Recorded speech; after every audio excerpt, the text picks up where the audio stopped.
Jake Morrison stood at the window of his small apartment on Earth. He looked at the stars and remembered the day everything changed. 3 years ago, he had done something that shocked both humans and aliens. He married Zara Thelvex, a warrior princess from the Krillian Empire. People called him crazy. They said he was a traitor to his own kind. But Jake knew what he felt in his heart. Love did not care about species or planets or politics. The story began on Omega-7, a space station floating between human and Krillian territory. Jake was there as Earth's military representative.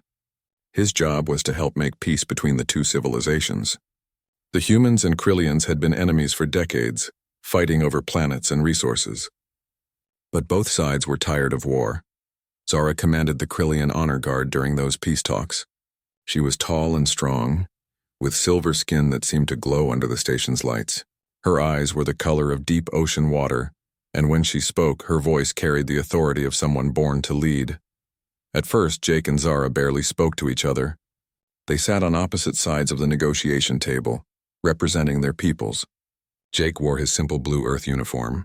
Zara wore the ceremonial armor of her clan, all black metal and flowing red cloth. The peace talks were difficult. Both sides wanted control of the mineral-rich planets in the Centauri system. The humans needed those resources to fuel their growing colonies. The Krillians saw the planets as rightfully theirs, part of their ancient empire.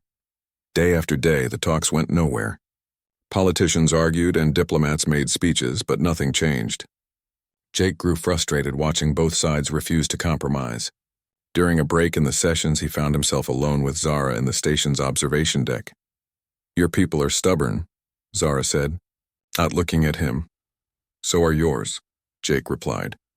They stood in silence, watching the stars through the massive window.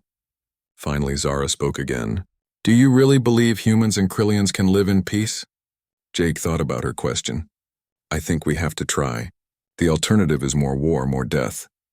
"Death is part of life for warriors," Zara said. "My people have always known this. But what about life beyond war?" Jake asked. "What about building something instead of destroying it?" Zara turned to look at him then, really look at him. "You speak like a poet, not a soldier." "Maybe that's what we need more of," Jake said. From that moment, something changed between them. They began meeting privately, away from the formal talks. Jake learned that Zara was not just a warrior. She was also a scholar who studied ancient history and loved music. Zara discovered that Jake was not just a military officer. He was also an engineer who dreamed of building cities among the stars. Their secret meetings became longer and more frequent. They shared stories about their worlds, their families, their hopes for the future. Jake told Zara about Earth's blue oceans and green forests. Zara described the crystal cities of her homeworld and the great libraries where knowledge was kept for thousands of years. The peace talks finally succeeded after 6 months. Both sides agreed to share the Centauri system, with humans controlling 3 planets and Krillians controlling 2. It was not perfect, but it was better than war. As the delegations prepared to leave Omega-7, Jake made a decision that would change his life forever. He asked Zara to marry him. "You know what this would mean," Zara said. "Both our peoples would see us as traitors." "Then we'll prove them wrong," Jake replied. "We'll show them that love is stronger than hate." The wedding took place on Omega-7, broadcast live across both civilizations. It was a simple ceremony that mixed human and Krillian traditions. Jake wore his dress uniform. Zara wore a white gown that sparkled like starlight, with her family's ceremonial weapon at her side. The reaction was immediate and harsh. Earth's government condemned Jake's actions but stopped short of court-martialing him. The Krillian Empire was less forgiving. They stripped Zara of her titles and banished her from the royal court. For 2 years, Jake and Zara tried to make their marriage work. They lived together on Omega-7, serving as symbols of human-Krillian cooperation. But the pressure from both sides never stopped. Death threats arrived daily. Politicians on both worlds used their marriage as an example of everything wrong with the peace treaty. The end came when tensions over the Centauri system began rising again. A group of human colonists had discovered a new type of mineral that could revolutionize space travel. The Krillians demanded access to the discovery, claiming it violated the peace agreement. As the crisis deepened, Jake and Zara found themselves on opposite sides once again. Jake's duty was to Earth and its colonies. Zara's loyalty was to her people, even though they had cast her out. The divorce was as public as their wedding. Cameras recorded every word as they signed the papers that ended their marriage. Zara returned to the Krillian Empire, hoping to regain her people's trust. Jake was reassigned to Earth's Outer Defense Fleet, commanding a destroyer called the UES Defiance. Now, 18 months later, Jake stared at the stars and wondered where Zara was. The peace treaty had collapsed completely. Human and Krillian fleets were massing for war. Soon he might face his ex-wife in battle, with weapons instead of words. Jake touched the small pendant around his neck, a gift from Zara on their wedding day. It was made from crystal found only on her homeworld, cut in the shape of two stars orbiting each other. She had kept the matching piece. Two stars forever bound by gravity, she had said when she gave it to him. Even when they cannot touch, they still influence each other's path. As Jake prepared for sleep, he wondered if those words would prove true. Tomorrow, he would receive new orders that would send him to the front lines of a war he had once hoped to prevent. And somewhere among the Krillian fleets gathering for battle, Zara would be preparing to fight against everything their love had tried to build. The wedding that was supposed to unite two civilizations had become the symbol of their division. But love, Jake believed, had a way of surviving even the darkest times. He would hold on to that hope even as the galaxy prepared for war. The alarm bells on the UES Defiance screamed through the corridors like angry metal birds. Jake Morrison ran to the bridge, his boots making sharp sounds on the metal floor. His crew was already at their stations, faces tight with worry. "Report," Jake called out as he dropped into his captain's chair. Commander Pete Walsh, his first officer, turned from the sensor station. Pete was a good man, loyal and smart. He had served with Jake for 3 years and never questioned an order. "Sir, we've got contacts dropping out of hyperspace. Big ones." Lieutenant Amy Foster looked up from her weapons console. She was young but deadly accurate with the ship's guns. Her fingers danced over the controls as she brought the weapons online. "Captain, I'm reading at least 12 Krillian ships. They just appeared out of nowhere." Jake felt his stomach drop. His small battle group was supposed to be on a routine patrol of the Kepler 442 system. 3 destroyers and 1 light cruiser against 12 enemy ships was not good odds. "Get me Admiral Hayes," Jake ordered. The main screen flickered to life, showing Admiral Lisa Hayes aboard her flagship, the UES Liberty. Hayes was a tough woman who had fought in every major space battle of the last decade. Her gray hair was pulled back in a tight bun, and her eyes were sharp as laser beams. "Jake, what's your situation?" she asked. 12 Krillian ships just dropped out of hyperspace around us. They're forming an attack pattern." Jake paused as more contacts appeared on his screen. "Make that 20 ships. Admiral, I think we stumbled into something big." Hayes cursed under her breath. "My fleet is 6 hours away. Can you hold that long?" Jake looked at his tactical display. More Krillian ships kept appearing, like deadly flowers blooming in space. "We'll try, ma'am. But if this gets much worse, I know, Jake, do what you can. Help is coming." The transmission ended, leaving Jake alone with his thoughts. 20 Krillian ships against his 4 was impossible odds.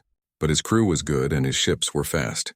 Maybe they could stay alive long enough for help to arrive. "All ships, this is Morrison." He spoke into his communicator. "Form up in defensive pattern Delta. We're going to use the asteroid field to even the odds." The Kepler 442 system had a large belt of space rocks between the 3rd and 4th planets. If Jake could get his ships into that maze of stone and metal, the bigger Krillian vessels would have trouble following. "Sir," Pete called out, "the Krillians are moving to surround us. They're trying to cut off our escape route."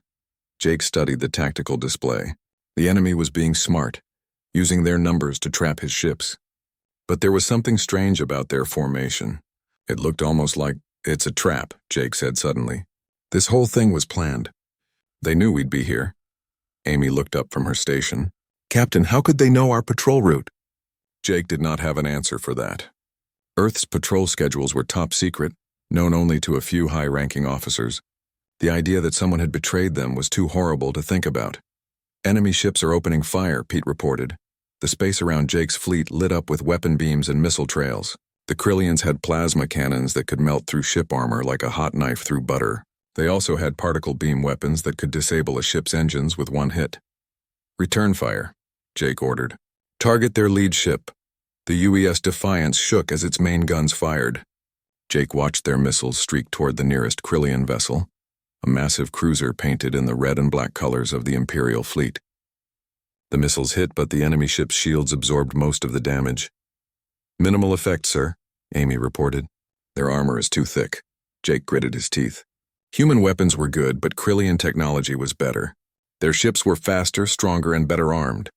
The only advantage humans had was their ability to think quickly and adapt to changing situations.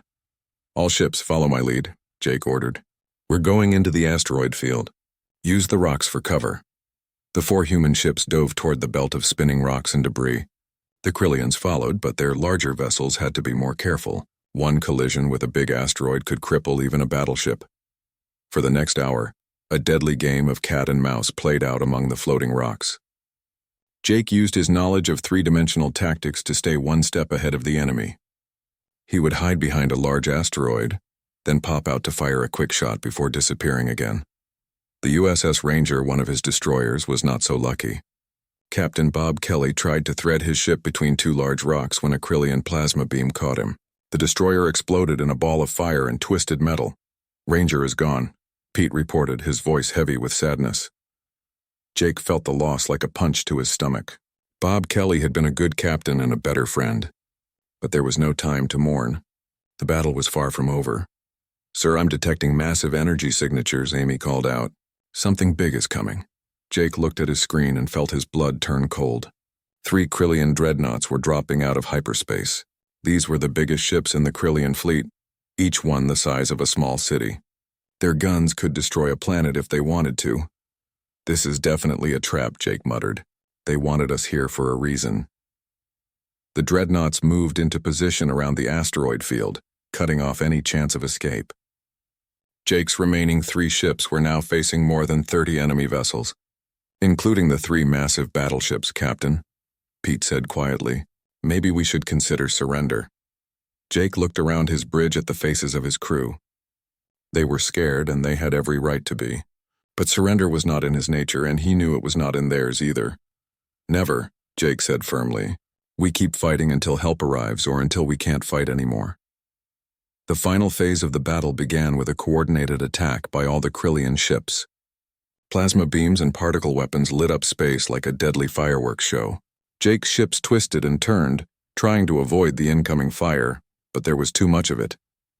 The USS Phoenix, another destroyer, took a direct hit from a dreadnought's main gun. The ship broke in half, its crew lost in the cold vacuum of space. Now Jake had only 2 ships left, his own Defiance and the light cruiser USS Courage, commanded by Captain Nancy Green. The odds were hopeless, but they kept fighting. "Sir," Amy shouted over the noise of battle, "one of the Krillian ships is breaking formation. It's firing on its own fleet." Jake stared at his screen in disbelief. A Krillian battlecruiser had indeed turned against its allies, its weapons tearing into the Imperial formation. The ship was painted in the blue and silver colors of the Royal Guard. "What the hell?" Pete whispered. As Jake watched, the rebel Krillian ship fought with skill and fury against its former allies. It used its knowledge of Krillian tactics to hit them where they were weakest, causing massive damage to several enemy vessels. Then Jake's communication system crackled to life, and a voice he knew very well spoke in accented English. "Jake Morrison," the voice said. "This is Zarathel Vex of the battlecruiser Stormclaw. I suggest you follow my lead if you want to live through this day." Jake's heart nearly stopped. His ex-wife was here, in the middle of the battle, fighting against her own people to save him. He did not understand why, but he was not going to waste the opportunity. "All ships follow the Stormclaw," Jake ordered. "She's going to get us out of here." The rebel Krillian ship carved a path through the enemy formation like a knife through silk. Jake's 2 remaining ships followed close behind, using the confusion to escape the trap that had been set for them. As they raced toward open space, Jake wondered what had driven Zara to betray her own people. Whatever the reason, she had just saved his life and the lives of his remaining crew. The war between humans and Krillians had just become much more complicated. The Krillian battlecruiser Stormclaw moved like a deadly dance partner through space, leading Jake's damaged ships away from the trap. Behind them, the Imperial fleet was in chaos. Ships were colliding with each other as they tried to figure out what was happening. Jake stared at his main screen, watching the ship that had just saved his life. The Stormclaw was beautiful in the way that all Krillian vessels were beautiful. Its hull was shaped like a sword with flowing lines that made it look fast even when standing still. Blue and silver paint marked it as a ship of the Royal Guard. "Captain," Pete said softly, "how do we know this isn't another trap?" It was a good question. Jake had been married to Zara for 2 years, but that was before the war started. People change during wartime. Sometimes they changed into things you did not recognize. "We don't know," Jake admitted, "but right now she's the only reason we're still alive." The communication system buzzed again. Zara's face appeared on the main screen and Jake felt his breath catch in his throat. She looked different than he remembered. Her silver skin bore new scars, thin lines that ran from her left temple down to her jaw. Her ocean blue eyes seemed deeper, sadder. She wore the black armor of a Krillian war chieftain, but something was wrong with it. The symbols of rank had been scratched out, replaced with marks that Jake did not recognize. "Hello, Jake," Zara said, her voice carrying that familiar accent that had once made his heart race. "You look surprised to see me." "I am," Jake replied honestly. "Last I heard, you were back on the homeworld trying to win back your people's trust." Zara's expression darkened. "Trust is a luxury in wartime. I learned that the hard way." "Why did you help us?" Jake asked. "You just attacked your own fleet." "They are not my fleet anymore," Zara said firmly. "And this war is wrong, Jake. My people have forgotten what honor means." Behind Zara, Jake could see other figures moving around the bridge of the Stormclaw. They wore Krillian uniforms, but like Zara, their rank symbols had been changed. These were rebels, he realized. Krillians who had turned against their own empire. "How many ships do you have?" Jake asked. 12 vessels have joined me so far," Zara replied. "Not many, but we are growing. There are others who feel as I do about this war." Pete leaned over to whisper in Jake's ear. "Sir, Admiral Hayes is calling on the emergency channel." Jake nodded. "Zara, I need to speak with my admiral." "Will you wait for me?" "I will be here," she said, and her image faded from the screen. Admiral Hayes appeared next, her face tight with worry and anger. "Jake, what the hell is going on out there? My sensors show Krillian ships moving away from your position, but they're not attacking." "Admiral, it's complicated," Jake began. "Uncomplicated, Captain." Jake took a deep breath. "My ex-wife just saved our lives. She's leading a group of Krillian rebels who are fighting against the Empire. They helped us escape the trap." Hayes was quiet for a long moment. When she spoke again, her voice was carefully controlled. "Captain Morrison, are you telling me that we now have alien allies?" "It looks that way, ma'am." "This is way above my pay grade," Hayes muttered. "I'm going to have to contact Earth Command. In the meantime, find out what these rebels want. And Jake, be careful. This could still be some kind of trick." The transmission ended, leaving Jake alone with his thoughts. He knew Hayes was right to be suspicious. But he also knew Zara, or at least he had known her once. The woman he married would never lie about something this important. "Get me the Stormclaw again," Jake ordered. Zara's face reappeared on the screen. This time Jake could see more of her bridge crew. There was Sub-Commander Veltar, a young male who had once served in Zara's honor guard. There was War Captain Thexali, an older female who looked like she could crush a human with her bare hands. All of them had the same modified rank symbols, the same look of determined rebellion. "Your admiral is suspicious," Zara said. It was not a question. "Can you blame her?" Jake replied. "A few hours ago your people were trying to kill us. Now you're offering to help. It's a lot to take in." "I understand her concern," Zara said. "But I need you to understand something, Jake. When I returned to the homeworld after our divorce, I tried to serve my people faithfully. I accepted my punishment, gave up my titles, started over as a common soldier." She paused, and Jake could see pain in her eyes. "But this war, the things my people are planning to do to your colonies, it is not war, Jake, it is extermination. They plan to wipe out every human settlement, every city, every family. They call humans a disease that must be cured." Jake felt sick to his stomach. He had known the war was bad, but he had not known it was that bad. "Why?" he asked. "Fear," Zara said simply. "My people are afraid of what humans represent. You grow too fast, learn too quickly, adapt too well. In 100 years, you went from flying in simple airplanes to traveling between the stars. That frightens the old ones who rule my empire, so they decided to kill us all." "Yes, but not all Krillians agree with this plan. Some of us remember the peace talks. Remember what we learned about your people. We know that humans are not a disease. You are extraordinary." The word hung in the air between them. Jake remembered Zara using that same word to describe humanity during their private conversations on Omega 7. It had been one of the things that made him fall in love with her. "What do you want from us?" Jake asked. "An alliance," Zara said. "My rebels and your fleet, working together to stop this war before it destroys both our peoples." "The politicians on Earth will never agree to that." "Then we must give them a reason to agree," Zara replied. "The Imperial fleet is planning a massive attack on your colony worlds. Dozens of planets will be hit at the same time. If we work together, we can stop them." Jake felt the weight of the decision pressing down on him. This was bigger than just military tactics. This was about the future of two civilizations. "Send me the intelligence you have," Jake said finally. "I'll pass it on to my superiors, but I can't promise anything." "I understand," Zara said. "But Jake, there is something else you should know. The Emperor has issued a special order about you." "What kind of order?" "A death warrant. You are to be captured alive and brought before him for public execution. He wants to make an example of you, to show what happens to humans who dare to marry into Krillian nobility." Jake felt a chill run down his spine. "And what about you? What happens to rebels?" Zara touched one of the scars on her face. "We are already dead in the eyes of the Empire. Our families have been disowned, our names struck from all records. We fight now not for glory or honor, but because it is right." The communication ended, leaving Jake staring at a blank screen. His ex-wife had just offered him an alliance that could change the course of the war. But accepting it would mean trusting someone who had already broken his heart once. Pete cleared his throat. "Sir, what are your orders?" Jake looked around his bridge at the faces of his crew. They were waiting for him to make a decision that could affect the fate of humanity. "No pressure at all. Send Zara's intelligence to Admiral Hayes," Jake said, "and prep our ships for extended operations. I have a feeling this war just got a lot more complicated." As his crew began carrying out his orders, Jake touched the crystal pendant around his neck. 2 stars forever bound by gravity. Maybe Zara had been right about that. Maybe some connections were too strong to break, even by war. 3 months had passed since the Battle of Kepler 442.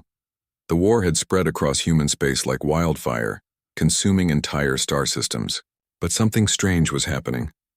Human forces were winning battles they should have lost, thanks to intelligence provided by Krillian rebels.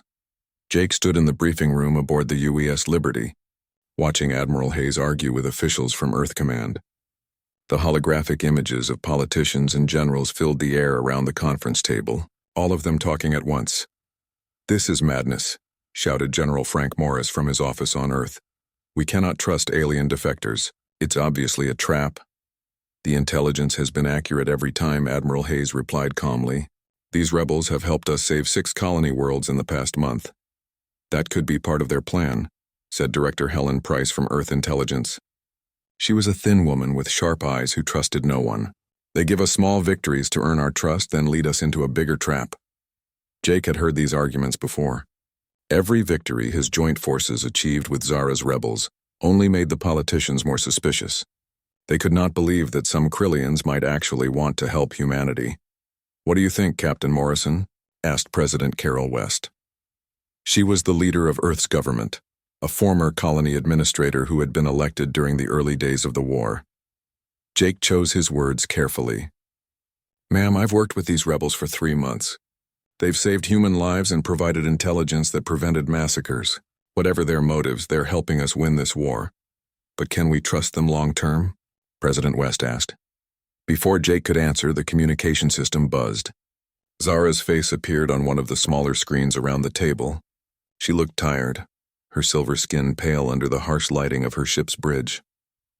"Admiral Hayes," Zara said, "I apologize for interrupting, but we have an emergency." The room fell silent. This was the first time most of the Earth officials had seen a Krillian rebel leader. They stared at Zara with a mixture of fear and fascination. "What's the situation?" Admiral Hayes asked. "The Imperial fleet has captured several of my rebels, including my sister Velandra. They are planning public executions on the homeworld in 3 days. The Emperor wants to make an example of them." Jake felt his stomach clench. He remembered Velandra from his time on the homeworld. She was young and idealistic, barely more than a child by Krillian standards. She had always been kind to him, even when other nobles treated him with contempt. I'm sorry for your loss, Admiral Hayes said diplomatically. They are not dead yet, Zara replied, but they will be unless we act quickly. I request human assistance for a rescue mission.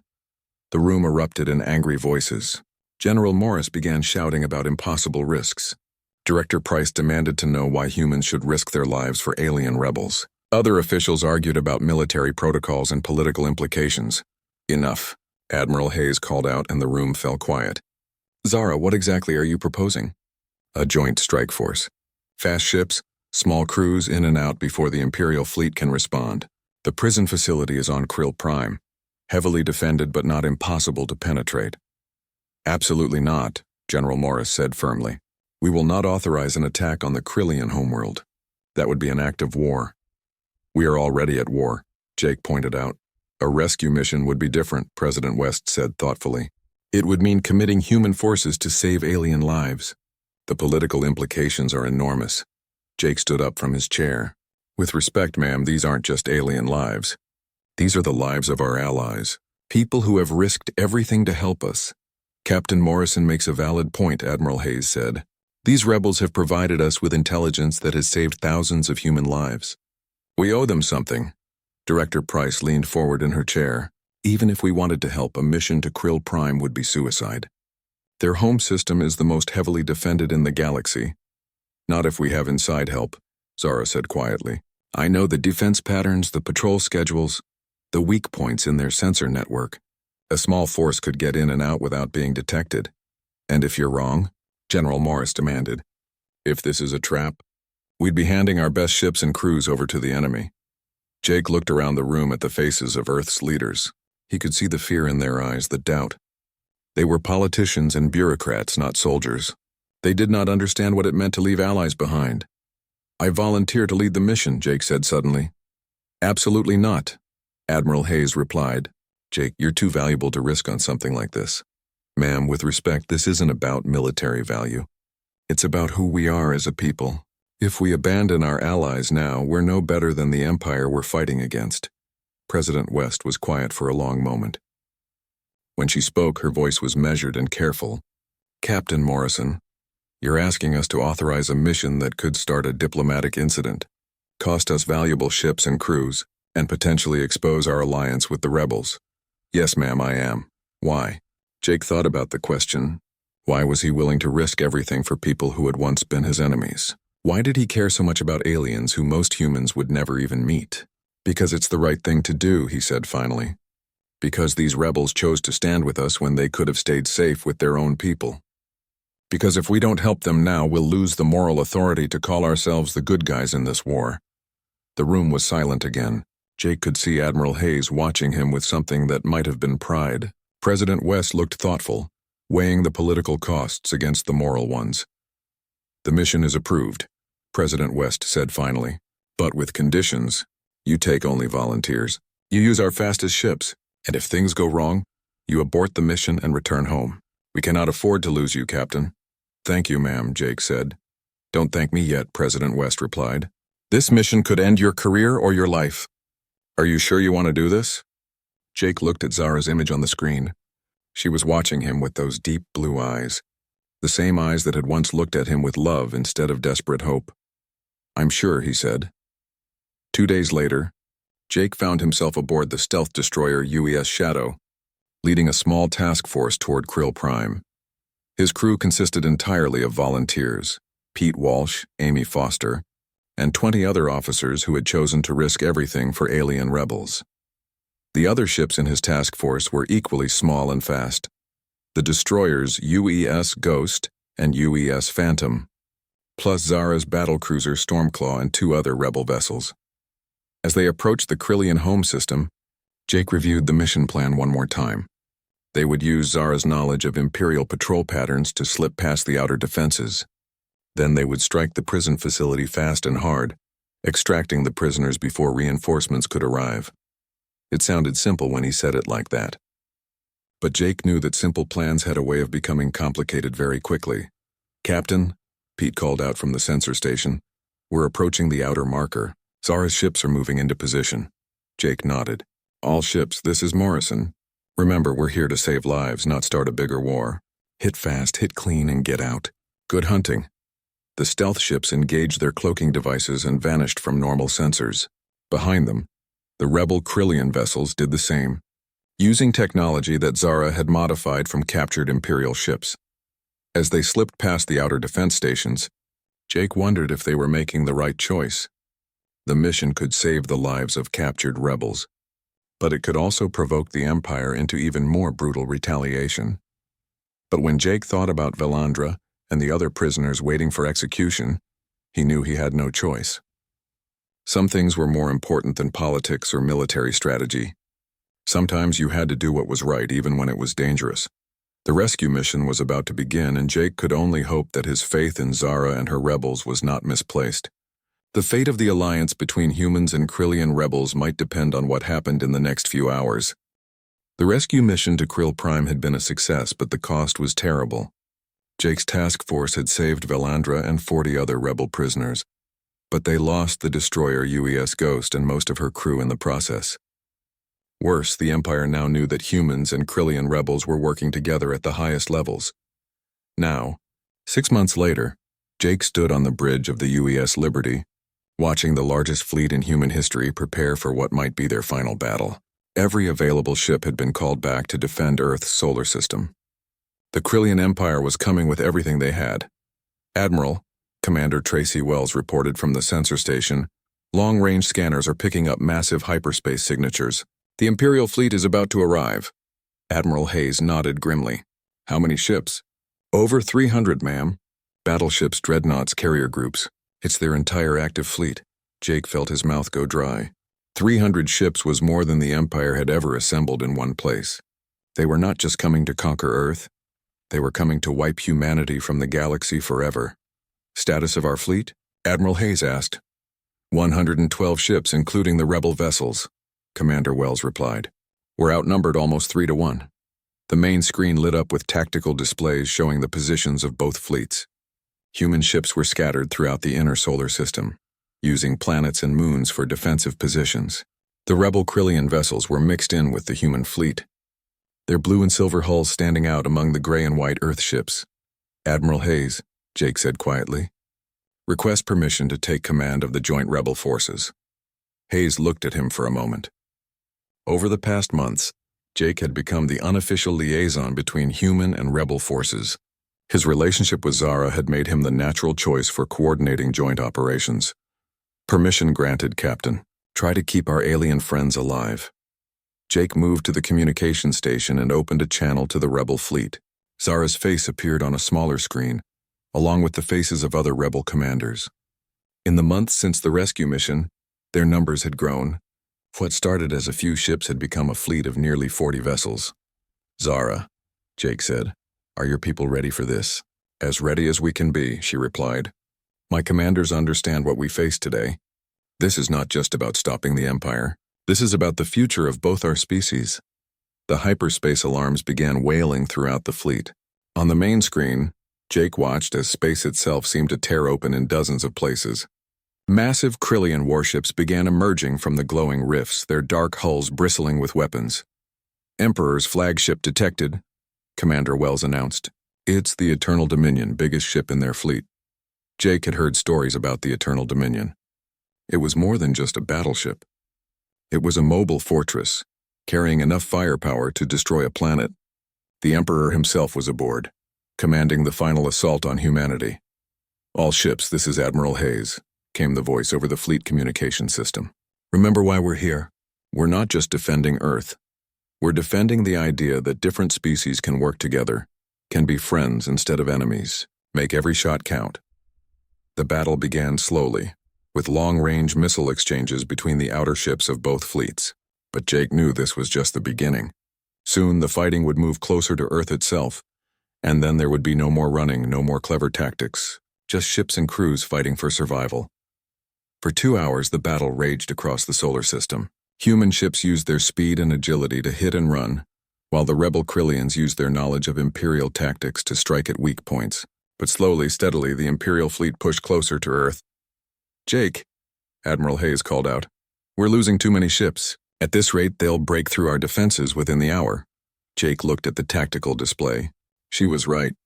Despite their best efforts, the Imperial fleet was just too big, too powerful. For every enemy ship they destroyed, two more took its place. Then something amazing happened. Throughout the Imperial fleet, ships began sending surrender signals. Not to Earth, but to the rebel fleet. Entire squadrons were abandoning their posts, switching sides in the middle of the battle. "What's happening?" Admiral Hayes asked. Jake opened a channel to Zara's ship. "Zara, are you seeing this?"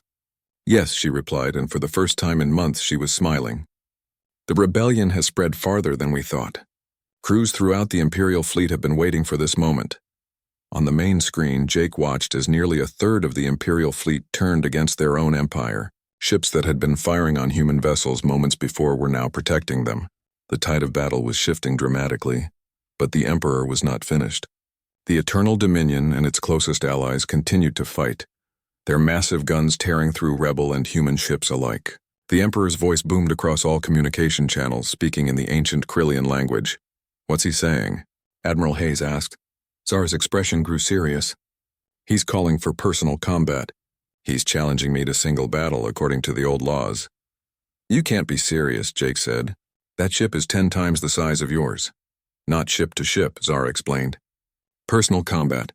One warrior against another in the space between the fleets. It's an ancient tradition that even the Emperor cannot ignore." Jake felt his heart stop. Personal combat in space meant fighting in environmental suits with hand weapons. It was a death sentence and everyone knew it. "Don't do it," Jake said. "There has to be another way." But Zara was already standing up from her command chair. "If I defeat the Emperor in personal combat, the war ends. All Imperial forces will surrender. It's the only way to stop the killing. And if you lose, then you continue fighting without us," Zara said simply. "But Jake, this is the right thing to do. You taught me that during our time together. Sometimes you have to risk everything for what you believe in." Before Jake could argue, Zara ended the transmission. On the main screen, he watched her personal fighter launch from the Stormclaw, heading toward the space between the two fleets. Across the entire solar system, something magical happened. Every ship in both fleets stopped firing. Humans, Imperial Krillians and rebels all watched as the single small fighter moved toward the empty space where the duel would take place. The Emperor's fighter launched from the Eternal Dominion, a sleek black vessel that looked like a flying weapon. The two small ships met in the darkness between worlds, and their pilots emerged in full combat armor. Jake watched on his screen as Zara floated in space, her ceremonial battle armor gleaming with silver and blue decorations. She carried the ancient sword of her family, a weapon that had been passed down for thousands of years. The Emperor was larger, his black armor covered with spikes and sharp edges. He carried a massive warhammer that could crush bones even through armor. The duel lasted only minutes, but to Jake it felt like hours. Zara moved like a dancer, using her speed to avoid the Emperor's powerful attacks. She struck again and again with her sword, each hit precise and deadly. In the end, it was not strength that won the battle, but skill and determination. Zara's final strike pierced the Emperor's armor, and the tyrant who had ruled the Krillian Empire for decades drifted lifeless in the cold of space. The moment the Emperor died, something unprecedented happened. Ships throughout the Imperial fleet began broadcasting surrender signals. The ancient laws were clear. Whoever defeated the Emperor in single combat became the new ruler of the Empire. But Zara did something that shocked everyone. Instead of claiming the throne, she broadcast a message to every ship in the galaxy. "People of the Krillian Empire," she said, her voice carrying across space. "I dissolve this empire in the name of justice and peace. From this day forward, we will build something new. A federation where humans and Krillians are equals, where different species work together instead of fighting." Jake stared at the screen, hardly believing what he was hearing. His ex-wife had just ended a war by giving up the chance to rule an empire. Admiral Hayes was the first to break the silence on the Liberty's bridge. "Captain Morrison, I think your ex-wife just changed the course of galactic history." Jake touched the crystal pendant around his neck, the one Zara had given him on their wedding day. 2 stars forever bound by gravity. Maybe some connections really were stronger than war, stronger than politics, stronger than fear. The battle was over, but the real work was just beginning. Building a new kind of civilization, one where former enemies could become family, would take years. But as Jake watched Zara's fighter return to her ship, he knew they would succeed. Love, it turned out, really was stronger than hate. And sometimes, just sometimes, it was strong enough to change the galaxy. In the weeks that followed, diplomats and politicians would argue about the details of the new Federation. But Jake would always remember this moment when every weapon in 2 fleets fell silent, and the future was born in the space between the stars.